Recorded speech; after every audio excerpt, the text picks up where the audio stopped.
जय हिंद। आइए आज हम लोग class 10th doctor KC. Sinha mathematics exercise 1.1 के क्वेश्चन नंबर 2 और 3 को हल करेंगे। तो आइए देखते हैं सबसे पहले क्वेश्चन नंबर 2 में क्या कहता है। देखिए क्वेश्चन नंबर 2 में बोल रहा है दर्शाएं कि प्रत्येक धनात्मक समपूर्णांक 2q के रूप का है एवं प्रत्येक धनात्मक विषम पूर्णांक 2q प्लस 1 के रूप का है जहाँ q एक पूर्णांक है। ठीक है, तो आइए इनको हल करते हैं। देखिए सबसे पहले इनको हम मान लेंगे क्या, तो क्या दिया हुआ है, समपूर्णांक है 2q, अभी समपूर्णांक है 2q प्लस 1। ठीक ना, तो देखिए इसको मानिए, माना कि ए बराबर आप क्या सॉरी सॉरी सॉरी ए बराबर नहीं मानना है। ए बार सबसे पहले तो मानना नहीं है, सबसे पहले आप सूत्र देखिए। सूत्र क्या होता है, यूक्लिड डिवीजन एल्गोरिथम जो होता है इसका सूत्र क्या होता है, सूत्र होता है ए बराबर बी क्यू प्लस में आर, जहाँ आर का जो मान होता है वो 0 के बराबर या 0 से बड़ा हो सकता है, लेकिन बी से हमेशा छोटा होगा, बी से हमेशा ही छोटा होगा। तो आपको सबसे पहले बी मान लेना है।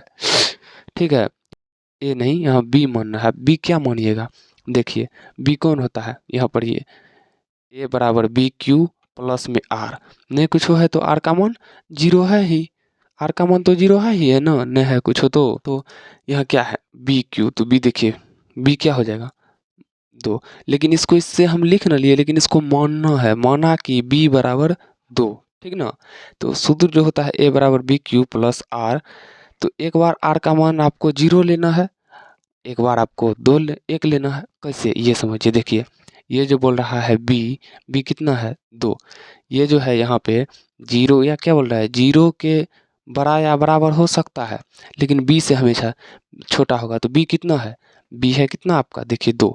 जब बी है 2 तो आर को हम क्या मान लेंगे, जब बी है 2, आर 0 से बड़ा होगा लेकिन बी से छोटा होगा, बी है 2 तो 0 और 1 होगा, 2 तो होगा नहीं। तो ये तो 2 केस में हल होगा। क्या, केस फर्स्ट, केस फर्स्ट में तो आपको आर बराबर 0 रख लेना है। ठीक ना, तो क्या हो जाएगा ए बराबर बी क्यू प्लस आर। ठीक ना, तो ये बात यहाँ पे लिख लीजिए, जहाँ आर का मान जो है ना आपको यहाँ पे कितना होना चाहिए 0 लिखा गया है। तो ए बराबर बी का मान देखिए 2 है ही हम लोग को, क्यू है तो क्यू प्लस आर का मान 0 माने हैं तो 0 दे दीजिए। तो ए बराबर क्या आ गया 2q, देखिए 2q एक आ गया। अब केस सेकंड चलते हैं, केस सेकंड में क्या होगा, देखिए केस सेकंड क्या बोल रहा है, केस सेकंड में आप आर को क्या मानेंगे, आर को 1 मानेंगे, क्योंकि यहाँ 0 माने हैं, यहाँ 0 माने हैं, अब क्या बचा है 1, तो आर को 1 मान लेंगे केस दूसरा में, यानी केस सेकंड में।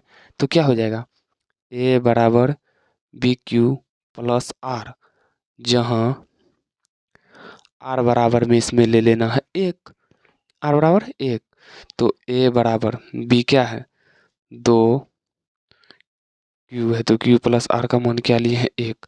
यहाँ देखिए क्या आ गया 2q प्लस 1, 2q प्लस 1 विषम में आ गया। ठीक ना, तो इसी प्रकार से आपको बना लेना है 2 नंबर का, सॉरी 3 नंबर का। ये तो 2 नंबर का हम लोग हल कर रहे थे, लेकिन अब बना लेना है आप लोग को 3 नंबर का। देखिए 3 नंबर का कैसे होगा, सवाल पढ़िए सबसे पहले, दिखाएं कि एक धनात्मक विषम पूर्णांक 4q प्लस 1 या 4q प्लस 3 के रूप का है, रूप का होता है, जहाँ q एक पूर्णांक, q एक पूर्णांक तो है ही ना, q तो एक पूर्णांक है ही। यहाँ पे आप ध्यान दीजिए, क्या यहाँ पे भी आप सबसे पहले सूत्र ही लिख लीजिए, क्या a बराबर बी क्यू प्लस आर, जहाँ आर का मान जो होगा हमेशा वो क्या होगा, आर का मान 0 के बड़ा या बराबर होगा, लेकिन हमेशा बी से छोटा होगा। तो सबसे पहले यहाँ आप बी को मानिए, माना कि बी बराबर, इसमें क्या मानेंगे, दोनों में कॉमन क्यू क्या है, क्यू का मान जो होगा वही बी मानना है, तभी सवाल हल होगा। क्यू का मान कितना है 4, तो इसको आप 4 मान लीजिए बी को। जब बी को 4 मान लेंगे तो अब आप बताइए, यहाँ पे देखिए बोल रहा है विषम पूर्णांक, विषम पूर्णांक जो बोल रहा है, जब बी को हम 4 मान लिए, हम जानते हैं ए बराबर होता है बी क्यू प्लस में आर, लेकिन यहाँ जो हम देखेंगे क्या होना चाहिए, आर का मान, आर का मान 0 से बड़ा होना चाहिए, 0 के बड़ा या बराबर होना चाहिए, लेकिन बी कितना है, बी है 4, यानी 4 से छोटा होना चाहिए। तो बोलिए 4 से छोटा विषम संख्या में आर हम क्या क्या मान सकते हैं, 0 मान सकते हैं, 1 भी मान सकते हैं, 3 भी मान सकते हैं, क्योंकि ये तो 4 से कम ही है ना, 1 भी विषम संख्या है, 3 भी विषम संख्या ही है। तो ये केस इसमें 3 हो जाएगा। आप 2 ही केस में हल कर लीजिए, कोई दिक्कत नहीं, एक फर्स्ट का एक लास्ट का, चाहे तो आप या 3 केस में भी इसको हल कर सकते हैं, ठीक ना, या तो आप 2 केस में भी हल कर सकते हैं, एक फर्स्ट का एक लास्ट का, तीनों केस ही हल कर लेते हैं। नहीं तो सबसे आसान क्या होगा, इसमें आपको 0 मानना ही नहीं है, विषम सॉरी विषम मानना है, तो विषम 0 विषम कहाँ से आ गया, विषम बोल रहा है ना, तो 0 विषम होगा ही नहीं, तो विषम में हो जाएगा 1 और 3, 0 विषम संख्या नहीं है ना, इसीलिए यहाँ पे 1 और 3 हो जाएगा। तो क्या करेंगे, केस फर्स्ट में आर का मान कितना रख लेंगे, 1, तो ए बराबर बी क्यू प्लस में आर, तो ए बराबर बी का कितना दे है 4, क्यू प्लस में आर का मान 1, यहाँ ध्यान देना, क्या रखें 1, तो यहाँ क्या हो जाएगा 4 क्यू प्लस 1, देखिए 4 क्यू प्लस 1 आ गया, एक विषम।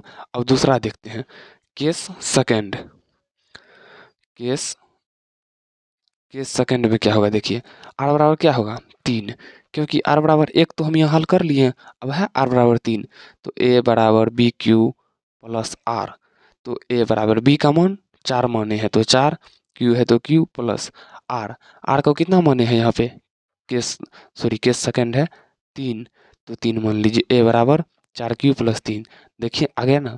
इसी प्रकार से ये सवाल हल होगा, ठीक ना। अगर ये वीडियो आपको अच्छा लगा हो तो वीडियो को लाइक कीजिए, शेयर कीजिए और इस चैनल को सब्सक्राइब कर लीजिए, ताकि इस चैनल पे आने वाले हर नए वीडियो का नोटिफिकेशन सबसे पहले आप तक पहुंच सके। तो चलिए मिलते हैं किसी नेक्स्ट वीडियो में, तब तक के लिए जय हिंद।